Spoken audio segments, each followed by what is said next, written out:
Si, oui. Non, mais après, je comprends du mal à sortir.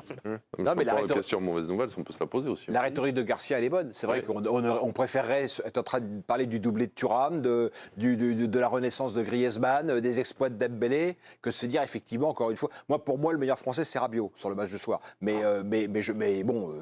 Il n'y a pas de honte à ce soit Kanté le meilleur homme du match. Je trouve que Rabiot, il fait un début d'Euro incroyable.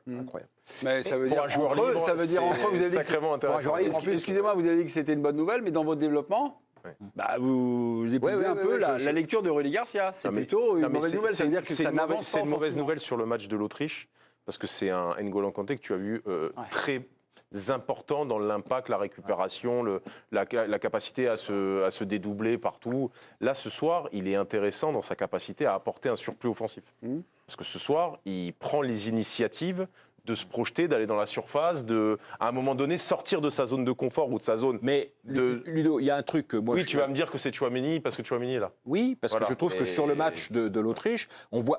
C'est faux de dire qu'on revoit le Kanté qu'on voyait, c'est pas vrai. Et il nous impressionne par son volume, il est exceptionnel par le volume, mais les qualités premières de Kanté, par exemple, Kanté, c'était un joueur qui recevait le ballon de haut but, qui avait une capacité à se retourner, à repartir. On ne le voit plus faire ça.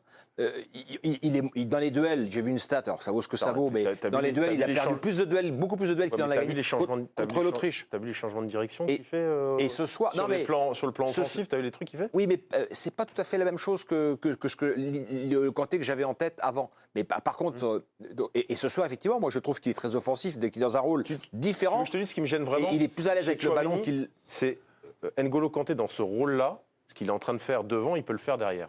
Donc cette capacité à porter le ballon, à venir fixer, à créer des décalages... Moi, je ne le vois pas. Toi, tu dis tout à l'heure, tu as dit Sentinelle, Kanté... J'y crois pas. Et moi, je ne crois pas du tout à une équipe de France avec Kanté, Sentinelle, toute la durée du tournoi. Tu peux jouer en double pivot. Tu peux jouer en double pivot et Griezmann en 10. Je veux dire, tu vois bien que ton milieu... Oui, mais le trio, tu disais Rabiot, Griezmann, Kanté, moi, j'y crois pas. Sur la durée de la compétition. Moi, j'y crois à 200%. Moi, je crois qu'on fait quand même... En fait, tu ne peux pas faire plus équilibré, puisque c'est le terme de Deschamps, en termes de compétences associées, tu ne peux pas faire mieux en termes de ratio compétences-talent.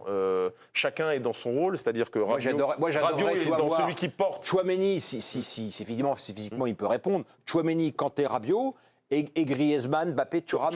C'est comme ça que j'aimerais voir l'équipe de France. Il compense des choses, mais il n'a pas la capacité de grattage que peut avoir N'Golo Kanté.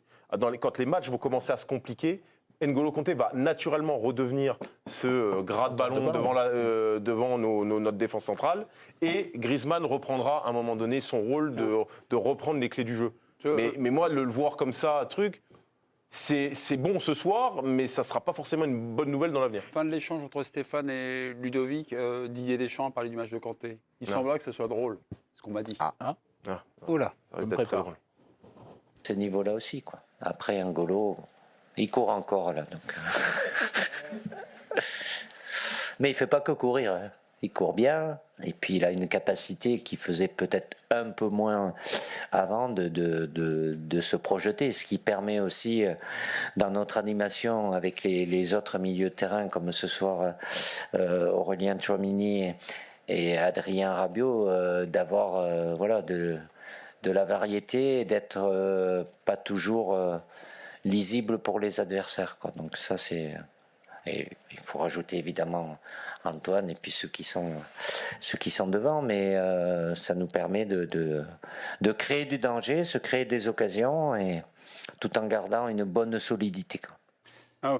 Ce qui veut dire, donc, par rapport à votre échange, Stéphane et Ludovic, ça veut dire que, il nous parle du nouveau profil de Kanté, de sa nouvelle utilisation. Mais ce qui veut dire que lui, il est content de Tchouaméni et de Rabiot. Il est content de son milieu. Et c'est ce que je vous disais. Oui, mais enfin, si c'est Didier qui nous le dit. Mais bien sûr que ça a plus de... Moi, ce qui m'énerve, par contre... Il y a Didier, mais enfin bon... C'est Didier qui est tout là-haut. Il y a pas de... Il y a un truc qui m'énerve. Non, mais il y a un truc qui m'énerve, c'est quand Didier Deschamps dit c'est un nouveau Kanté à Chelsea. Il est champion d'Europe, il joue comme ça en fait. C'est juste que Didier Deschamps lui demandait autre chose. Et il y a aussi, en 2018, on y est passé, etc. Quand il sort N'Golo Kanté, c'est pour mettre Nzonzi, parce que celui à qui il demandait d'être le plus défensif des deux milieux de terrain, entre Pogba et Kanté, c'était Kanté qui devait être plus bas et que c'est pas son profil. Mais c'est de la poudre aux yeux ce soir, ce qu'il nous présente. Tu es face à une équipe des Pays-Bas qui te dit crainte, qui t'annonce qu'elle a été craintive. Oui. Donc elle a joué petit bras face à cette équipe. Oui. Donc évidemment, pour une fois, tu as pris la possession. Ouais. Donc quand Tchouaméni joue dans ses chaussons à 50 mètres du but adverse, qu'il n'est jamais attaqué et qui peut tranquillement compenser, organiser. Quand tu vas jouer l'Allemagne, quand tu vas jouer les équipes là, qui sont un peu en forme, tu crois que tu vas jouer comme ça jamais de la vie. Et tu crois que Tchouaméni, c'est le premier à aller récupérer les ballons, à tamponner, un truc. Et tu vas remettre Kanté dans ce rôle-là. Griezmann va être la passerelle et tu vas remettre tes attaquants qui vont à 2000 à l'heure. Et tu vas repartir comme ça. C'est l'idée de départ. La première équipe qui est posée, c'est ce milieu. Faites pas croire que ce qu'on a vu ce soir, ça va être la réalité. À haute et la suite du intensité, c'est tournoi. Kanté qui sera chargé de récupérer et d'assurer l'équilibre évidemment. là-dessus. Il a complètement raison. Mais sauf qu'en il n'enlèvera pas Tchouaméni. Je suis désolé, dans le débat, il n'enlèvera pas Tchouaméni contre l'Allemagne ou contre. Pour mettre Kanté à la place. De voir ce que Tchouaméni fera. Il jouera avec Tchouaméni, Kanté, comme il a joué. Messieurs, vous avez avec un Kanté qui aura peut-être un rôle sans un mois et demi de différent. compétition. Vous avez oublié juste que dans l'esprit de Didier Deschamps, tu vas en finale de Coupe du Monde avec Tchouaméni devant la défense dans ce rôle de stabilisateur. À l'époque, nous, on se plaignait du côté très restrictif de Tchouaméni. On nous expliquait que c'était des consignes. Tu prends Kanté, pourquoi là? Mais tu prends Kanté parce que tu as une incertitude physique sur Aurélien. Oui, mais tu peux te dire que tu as une incertitude physique sur Kanté. Là, il a répondu, Kanté. Donc je pense qu'il est devant Tchouaméni dans le choix. C'est pour ça que je vous dis qu'il a adoré avoir Kanté dans ce rôle-là, d'avoir Rabiot, d'avoir Sauf que tu feras pas ça Tchouaméni. Non, mais ça veut dire que tu sors un mec devant, alors. Tu feras pas ça contre les groupes. Mais Griezmann, ce que je comprends pas, c'est que si tu mets ton. Ouais, on va schématiser. Tchouaméni en sentinelle. Tu mets Griezmann plus haut. Mais ça veut dire que tu n'as personne sur les côtés alors?